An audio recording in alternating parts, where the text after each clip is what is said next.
So we're at the main library in Detroit. They're having an event. I didn't realize the age group was for like toddlers, so they're kind of bored. So I'm gonna let them use the computer right quick.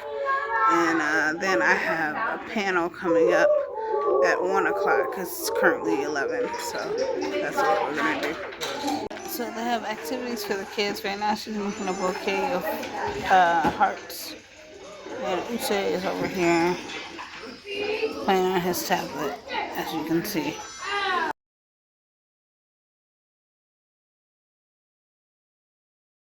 All right, so we are in the Galleria, which is like a big open space with books.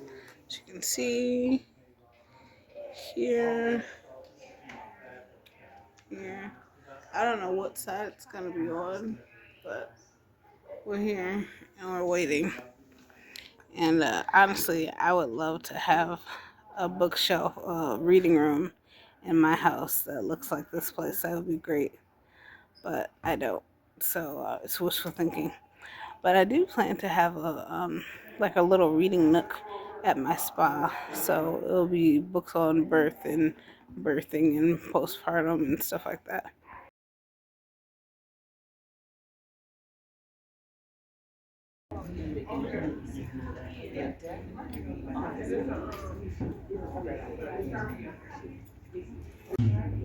Chef, one, check two. Can you hear me in the back there?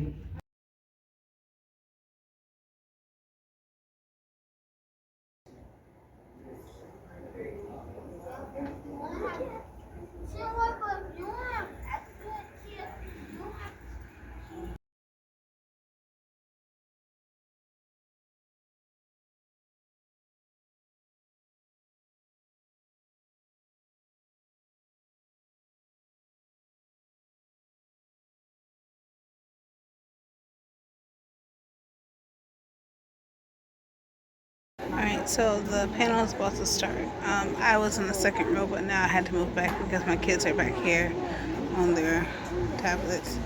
And I don't want them to be loud, and I have to walk back and interrupt everybody to tell them to stop talking. So I figured I'd just move to the back. So I may or may not be able to hear them. I'm going to try to record. We'll see what happens.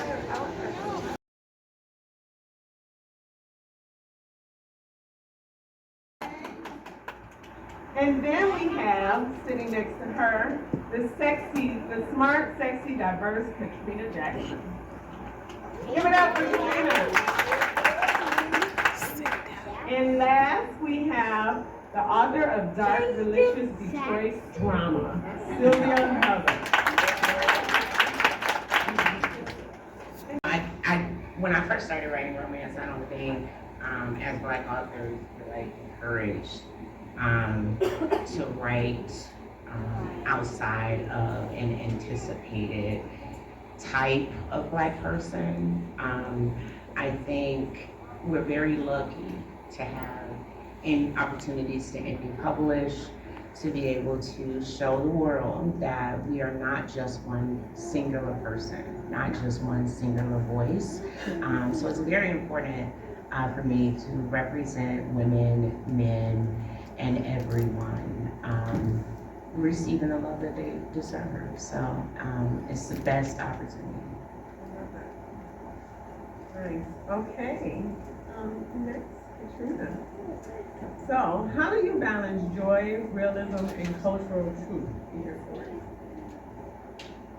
Oh, I love that question actually. I thought that would be a good one. Yeah, no, I can see exactly why. I think that I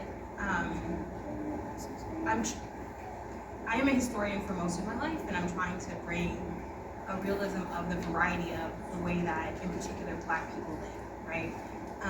And the way that they communicate, the way that they love one another, which means that I wish I could write a contemporary rom-com where it is just all like fun and games, but that's not the life I'm living, and I think there's so much more to tell. And so even if the books are light and fun and erotic and all that, I'm always sort of grounding them in whether it's my own research or just a lot of my books are about mental health, and I'm thinking a lot about like the way that Black women's mental health doesn't show up in society, or it's easily missed. And so even if one of of my more popular books, Office Hours, is about like a Black woman on the tenure track at a university, and that is harrowing. That is a really difficult space to be in, especially if you feel as if you have no one to trust or to mentor.